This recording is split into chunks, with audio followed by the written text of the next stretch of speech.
नमस्कार दोस्तों, जय मां गायत्री।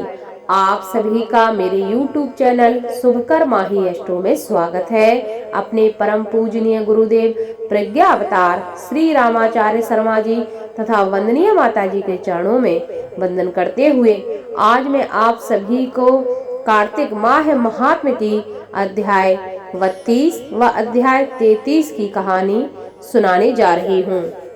कार्तिक माह महात्म्य की कथा हर व्यक्ति को सुननी चाहिए।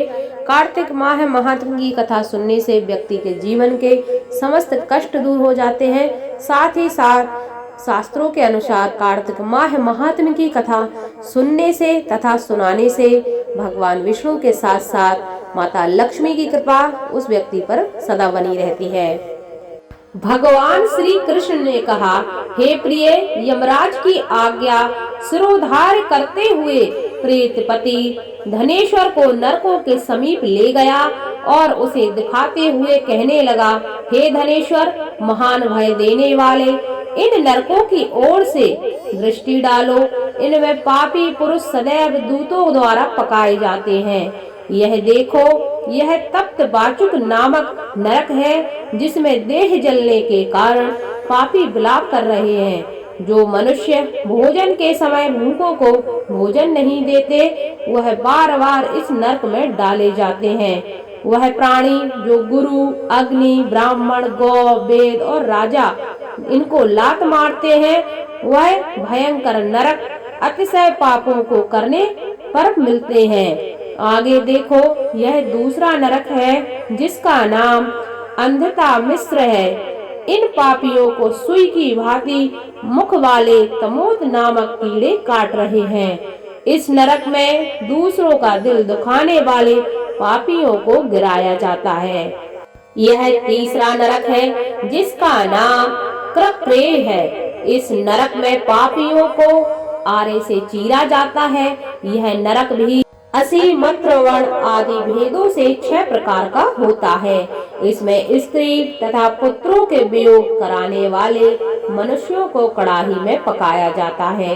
2 प्रियजनों को दूर करने वाले मनुष्य भी असी मंत्र नामक नरक में तलवार की धार से काटे जाते हैं और कुछ भेड़ियों के डर से भाग जाते हैं। अब अर्गल नामक यह चौथा नरक देखो। इसमें पापी विभिन्न प्रकार से चिल्लाते हुए इधर उधर भाग रहे हैं। यह नरक भी बध आदि भेदों से 6 प्रकार का है। अब तुम यह 5वां नरक देखो, जिसका नाम कूटसालमली है और इसमें अंगारे की तरह कष्ट देने वाले बड़े बड़े कांटे लगे हैं। यह नरक भी यातना आदि भेदों से 6 प्रकार का है। यह नरक भी पर स्त्री गमन करने वाले मनुष्य को दिया जाता है। अब तुम 6वां नरक देखो। उलवड़ नामक नरक में सिर नीचे करके पापियों को लटकाया जाता है। जो लोग भक्ष्या भक्ष्य का विचार नहीं करते, दूसरों की निंदा और चुगली करते हैं, वे इस नरक में डाले जाते हैं। दुर्गंध से, भेद से यह नरक भी 6 प्रकार का है। यह 7वां नरक है जिसका नाम कुंभीपाक है। यह अत्यंत भयंकर है और यह भी 6 प्रकार का है। इसमें महापातकी मनुष्यों को पकाया जाता है। इस नरक में सहस्त्रों वर्षों तक यातना भोगनी पड़ती है। यही रौरव नरक है। जो पाप इच्छा रहित किए जाते हैं वह सूखे और जो पाप इच्छा पूर्वक किए जाते हैं वह पाप आर्द्र कहलाते हैं। इस प्रकार शुष्क और आर्द्र भेदों से यह पाप 2 प्रकार के होते हैं। इसके अलावा और भी अलग अलग 84 प्रकार के पाप हैं।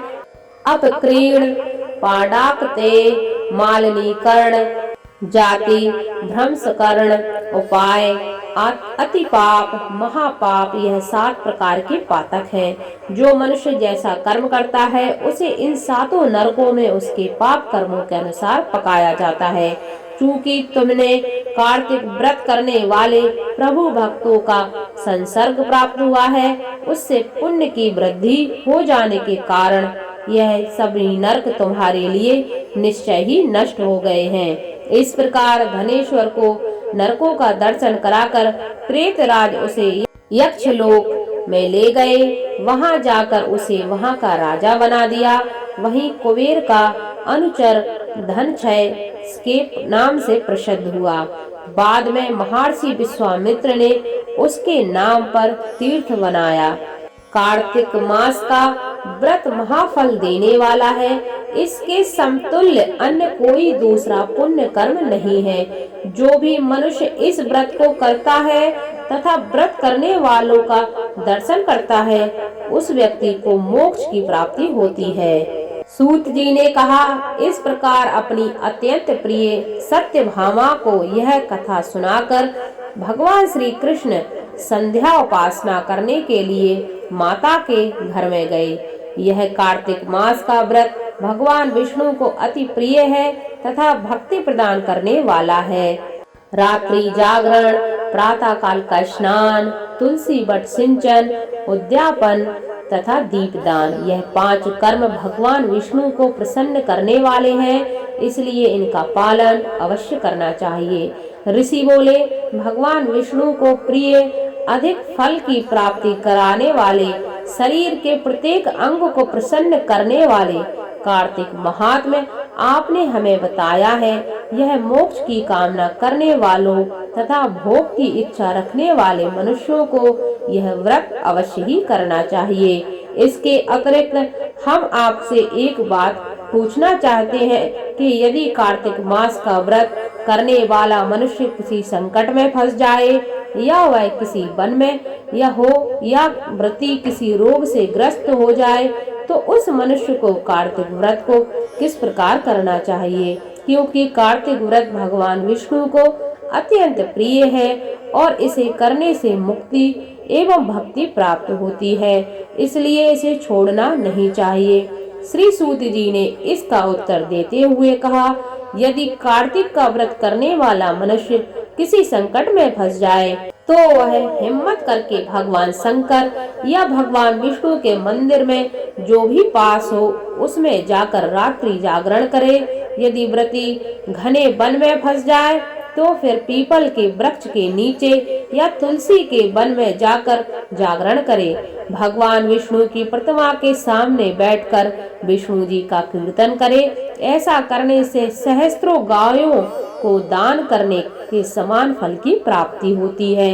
जो मनुष्य विष्णु जी के कीर्तन में बाजा बजाता है उसे वाजपेय यज्ञ के समान फल की प्राप्ति होती है और हरि कीर्तन में नृत्य करने वाले मनुष्यों को सभी तीर्थों में स्नान करने का फल प्राप्त होता है।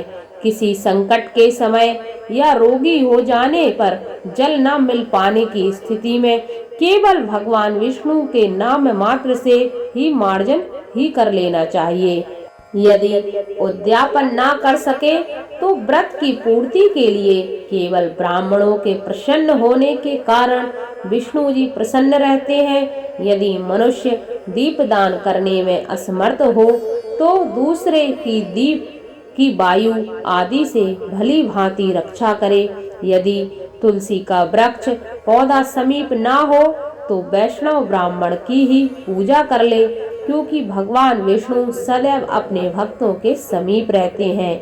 इन सब के ना होने पर कार्तिक का व्रत करने वाला मनुष्य ब्राह्मण, गौ, पीपल और वट वृक्ष की श्रद्धा पूर्वक सेवा करे। शौनक आदि ऋषि बोले, आपने गौ तथा ब्राह्मणों के समान पीपल और वट वृक्षों को बताया है और सभी वृक्षों में पीपल तथा वट वृक्ष को ही श्रेष्ठ कहा है। इसका कारण बतलाइए। सूत जी बोले, पीपल भगवान विष्णु का और वट भगवान शंकर का स्वरूप है। पलाश ब्रह्मा जी के अंश से उत्पन्न हुआ है।